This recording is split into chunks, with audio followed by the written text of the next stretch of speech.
Buenos días. Hola, buenos días. Espero que me puedan oír bien. Como pueden notar, estoy un poco mal de la voz. Hoy tengo un resfriado.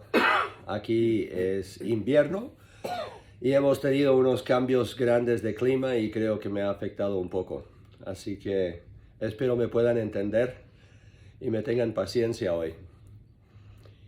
Decimos en el tiempo de Navidad, le decimos a los niños que solo los buenos reciben los regalos. Pero la verdad es que mostramos gracia, porque no hay niño perfecto, ni siquiera los míos. Ahora, yo tengo algunos nietos que son casi perfectos, pero le decimos a los niños que ellos van a recibir regalos si se portan bien, y eso es para nosotros guiarlos a un buen comportamiento. Pero la verdad es que la Biblia dice que no hay ni siquiera uno bueno. Y es por eso que necesitamos de la gracia de Dios. Hoy estoy terminando la serie de trofeos, lo que he nombrado trofeos de la gracia de Dios.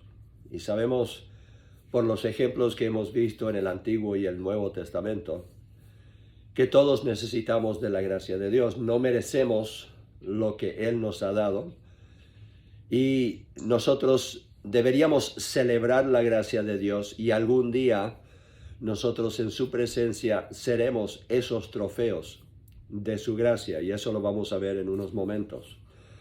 Entonces, cuando celebramos la Navidad con regalos, estamos recordando el mejor regalo que Dios nos dio por su gracia. El verdadero propósito de la Navidad es celebrar el nacimiento de Jesucristo y la salvación que se encuentra solo en Él. En 2 Corintios 9 la Biblia dice: a causa de la superabundante gracia de Dios en vosotros, gracias a Dios por su don inefable. ¿Qué significa esa palabra inefable? Significa inexpresable. No podemos encontrar las palabras para expresar la gracia de Dios que se muestra en que Cristo tomó forma humana, nació de una virgen, que se crió en un mundo tan imperfecto, uno que Él había creado. Siendo Dios, tomó forma humana y se humilló y llegó a nosotros, y nació tomando forma humana para morir. Sabía desde el comienzo que ese era su plan. En 2 Corintios capítulo 8 y versículo 9 la Biblia dice: porque ya conocéis la gracia de nuestro Señor Jesucristo, que por amor a vosotros se hizo pobre, siendo rico, para que vosotros por su pobreza fueseis enriquecidos.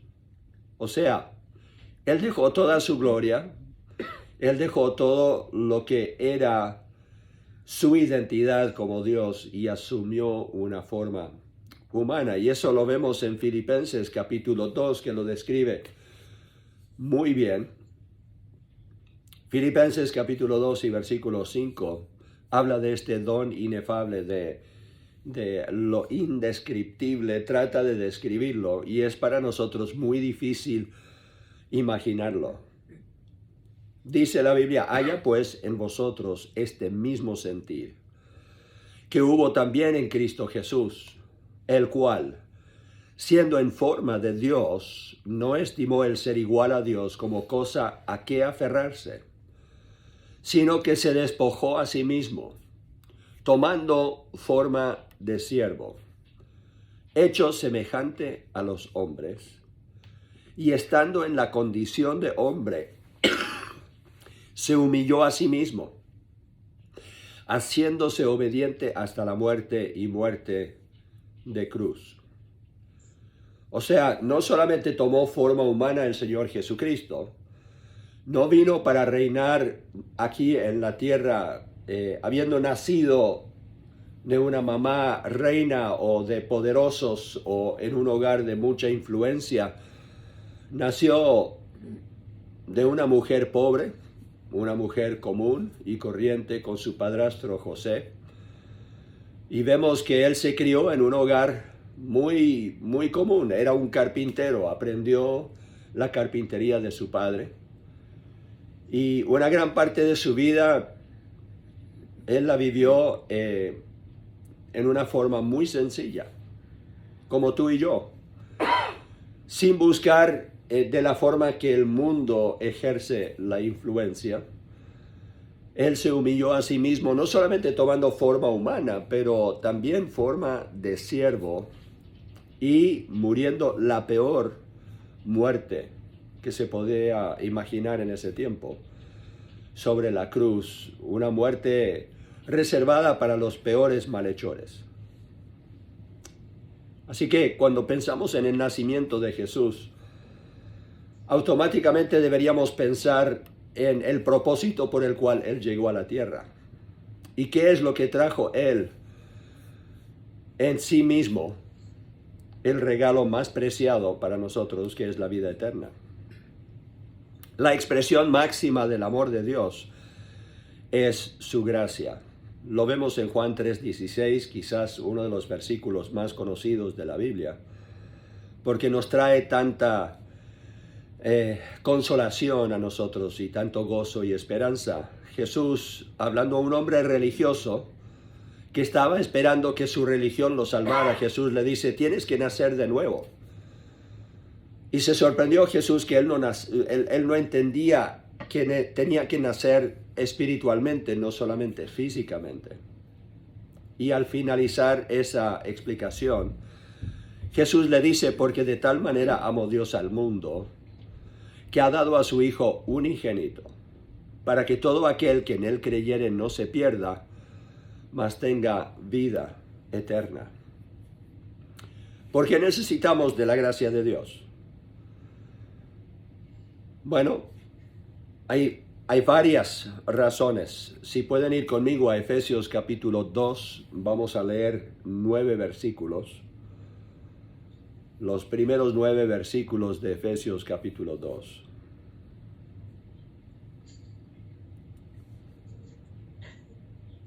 Dice el versículo 1, y Él os dio vida a vosotros cuando estabais muertos en vuestros delitos y pecados. Nosotros creemos que la muerte es cesación de vida. La Biblia no lo describe así. Hemos sido creados por Dios como seres eternos. No eternos en que siempre hemos existido, pero nunca dejaremos de existir. Como fuimos creados a la imagen de Dios, esa es una de las cosas que significa ser creado en la imagen de Dios, es que siempre vamos a existir en alguna parte. Y la Biblia dice que la muerte simplemente es la puerta a vida eterna en algún lado. Entonces la Biblia, cuando habla de muerte, habla más bien de separación. Habla de la segunda muerte después de la muerte física, y esa es la separación de Dios en un lugar llamado infierno, separación de todo lo bueno y del cielo y de Dios mismo. Y la muerte física es la separación de lo que es eterno en nosotros de este cuerpo que es temporal.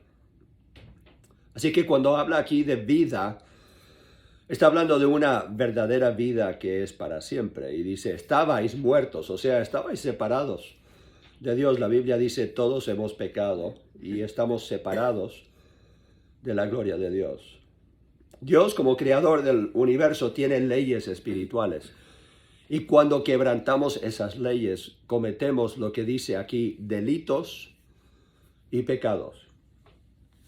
La palabra pecado es una palabra que habla de no alcanzar la meta.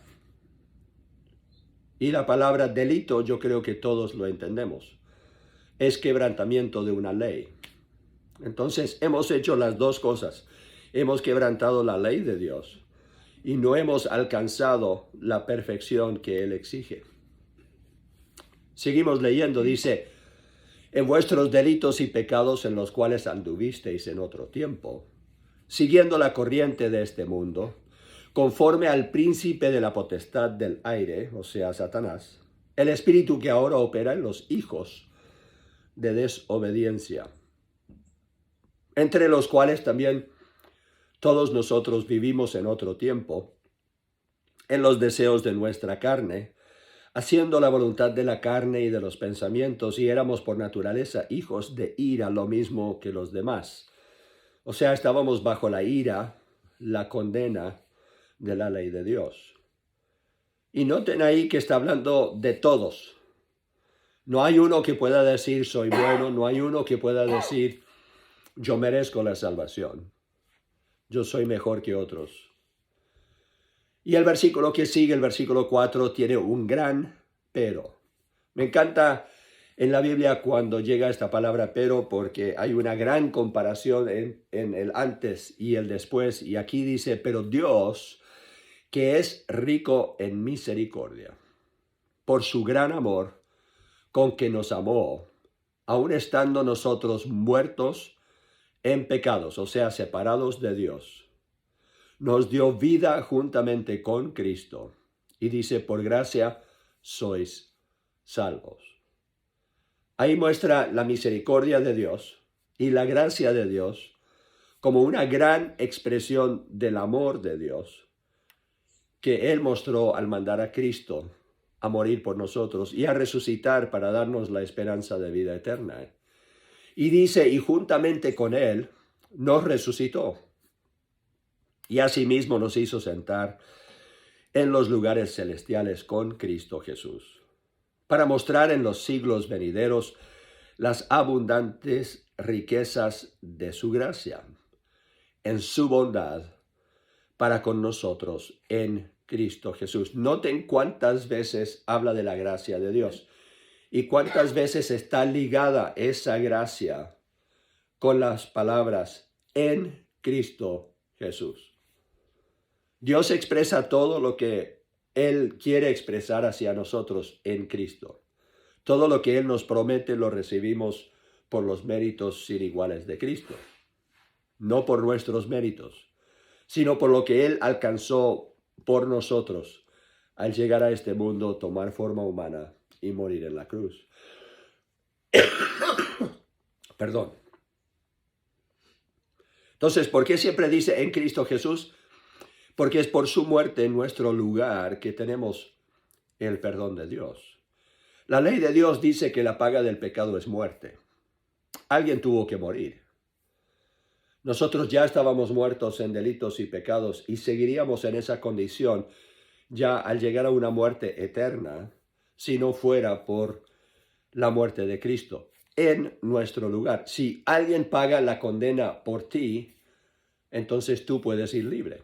Y es exactamente lo que Dios nos ofrece en Cristo. Cuando Él resucitó de los muertos, comprobó ser Dios en carne y comprobó tener el poder, no solamente para Él resucitar, pero para darnos vida eterna a cada uno de nosotros los que hemos creído en Él.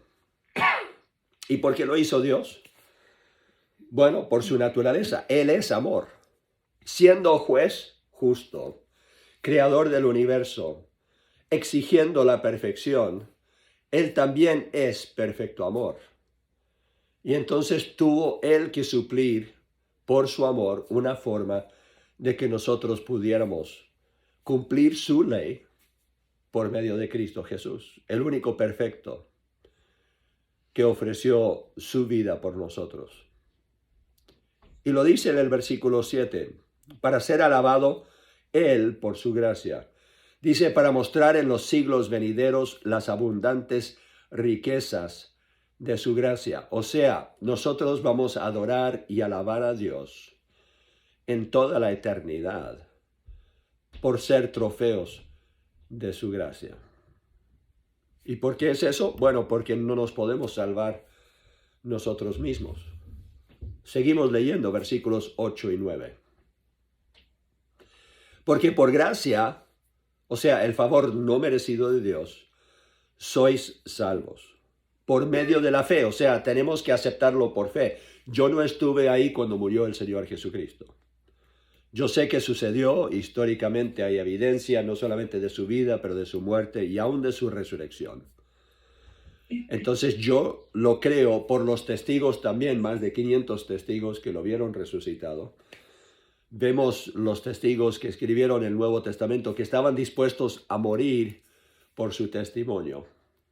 y nosotros hemos creído por el testimonio de ellos. Entonces, la palabra dice que la fe viene por el oír y el oír por la palabra de Dios. Habiendo entonces escuchado el testimonio de lo que ellos mismos contaron de haber visto y presenciado, no solamente su muerte, pero también su resurrección, nosotros creemos que esa es la demostración de la gracia de Dios, porque Él lo dice, porque por gracia sois salvos por medio de la fe. Y esto no de vosotros, pues es un don de Dios, o sea, es un regalo de Dios. Si alguien te da un regalo, es una demostración de gracia. Por eso decimos gracias, porque reconocemos que es una demostración de gracia.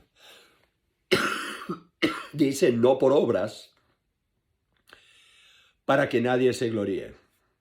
No habrá ni una persona en el cielo que podrá decir, yo por mis fuerzas he llegado aquí. Yo por mis buenas obras he llegado aquí. Nadie se podrá gloriar. Toda la gloria será para Dios por su gracia. Gálatas dice, si la salvación se puede alcanzar por nuestras buenas obras, entonces de más murió Cristo. No tuvo que haber muerto. Y todas las religiones del mundo hablan de la necesidad de ser una buena persona, hablan de que de alguna forma podemos nosotros alcanzar un estado perfeccionado donde el Dios del universo nos permita entrar a su presencia. Pero la Biblia enseña lo opuesto. La Biblia enseña de que nosotros sin la gracia de Dios no tenemos esperanza. Y es por eso que Cristo tuvo que venir, nacer en el pesebre, vivir una vida perfecta y morir por ti y por mí. En Hebreos capítulo 2 y versículo 9 dice, pero vemos a aquel que fue hecho un poco menor que los ángeles, a Jesús, coronado de gloria y honra, a causa del padecimiento de la muerte, para que por la gracia de Dios gustase la muerte por todos. La Biblia dice que Él murió por todos, incluyéndote a ti. Y esa es la demostración de la gracia de Dios. Nosotros celebramos el nacimiento de Jesús porque es la mayor expresión de amor por nosotros, los seres humanos. Le era necesario nacer de una virgen, tomar forma humana, vivir una vida sin pecado para ser el sacrificio perfecto que exigía la ley de Dios, el juez justo, y cumplir así esa ley, pero también demostrar el amor de ese juez justo. Y Dios te ofrece ese regalo a ti hoy. Juan capítulo 1 y versículo 10. Este era uno de los discípulos del Señor Jesucristo. Inspirado por el Espíritu Santo, Él escribe estas palabras. Hablando de Jesús, Él dice, en el mundo estaba, y el mundo por Él fue hecho, pero el mundo no le conoció. ¡Qué ironía! El creador del universo, prometido por cientos de años en múltiples profecías, de que iba a venir, iba a tomar forma humana, iba a llegar como Salvador del mundo, y llegó y no lo reconocieron, porque no era el Salvador que querían, no era a su pinta, no era lo que ellos esperaban, no era lo que los religiosos le habían prometido. Estaban tergiversando la palabra de Dios, estaban cambiando las buenas nuevas, el Evangelio. Y yo me pregunto, ¿cuántas personas hoy día no reconocen a Jesucristo como el Salvador del mundo simplemente porque no explicamos con claridad estas buenas nuevas? No lo sabemos hablar, no lo sabemos compartir. Complicamos lo que realmente es algo sencillo. Y es lo que estoy tratando de hacer hoy, compartir en una forma muy sencilla el mensaje más importante que se encuentre en la Biblia. ¿Cómo puedes tú tener una relación con Dios? Por su gracia. Dice, en el mundo estaba, y el mundo por Él fue hecho. El Creador llegó, pero no lo reconocieron. Dice, pero el mundo no le conoció. A los suyos vino y los suyos no le recibieron, lo rechazaron. llegó a su pueblo escogido, lo rechazaron y lo mataron.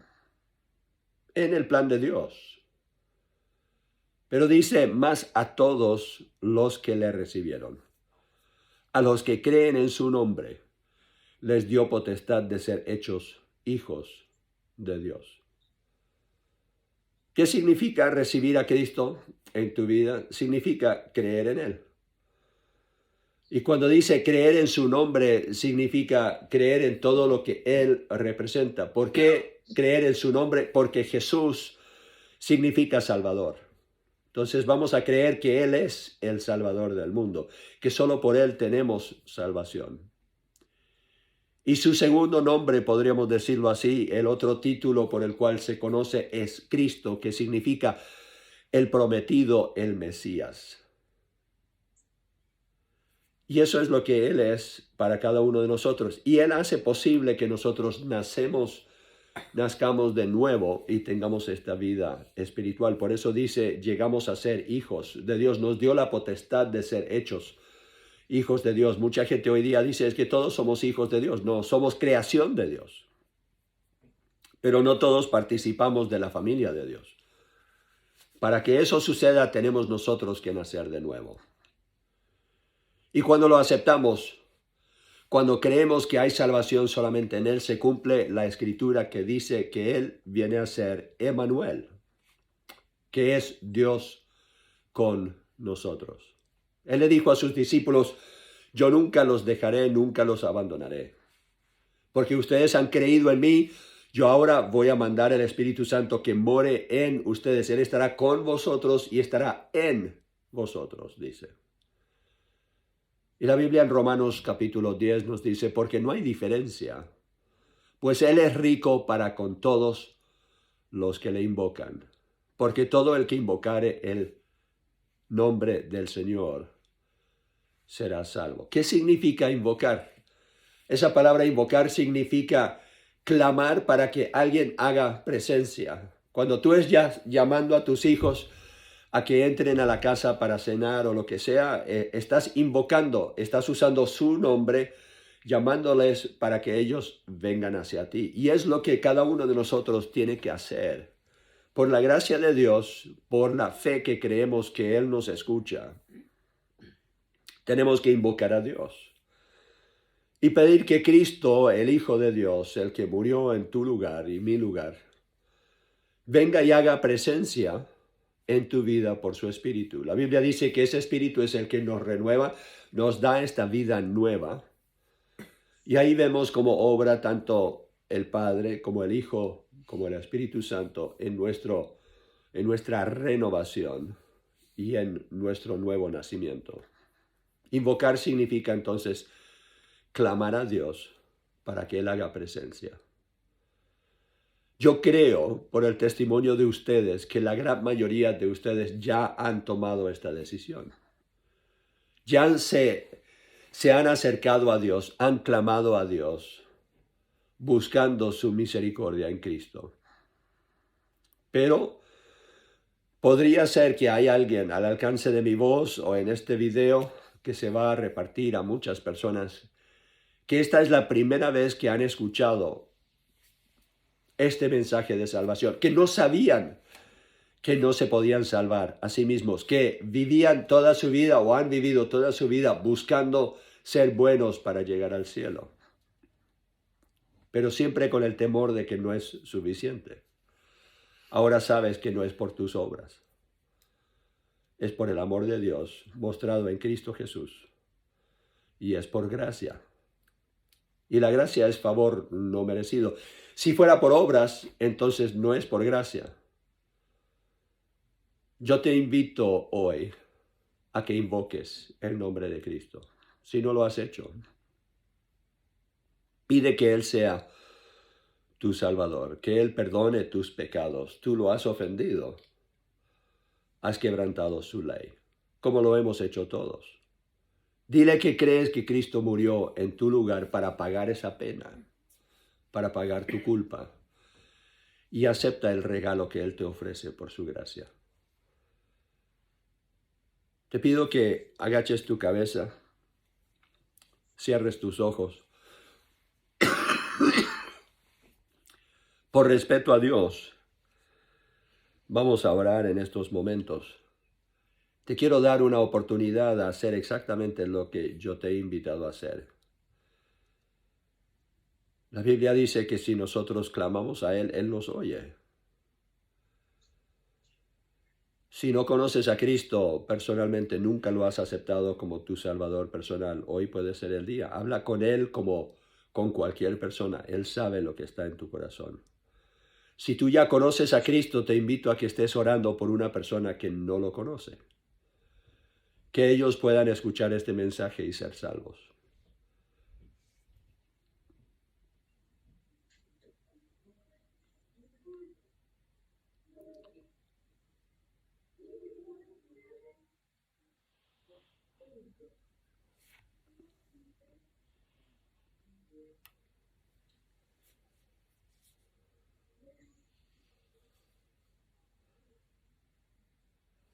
Padre Celestial, yo pido por cada persona que está al alcance de mi voz, que tú los colmes de tu gracia, de tus bendiciones, al prepararnos nosotros para un nuevo año. Pido que nos ayudes a comenzar ese año, dándote gracias por este nuevo nacimiento y compartiendo estas buenas nuevas del mejor regalo dado a la humanidad en toda la historia, que es la vida de Cristo Jesús. Pido, Señor, que nos des el coraje y la valentía de compartir este mensaje con otros. Y pido por los que están escuchando, quizás por primera vez, o quizás han entendido por primera vez este mensaje de salvación. Ten misericordia de ellos y salva a cada uno, lo pido, por los méritos sin iguales de Cristo Jesús.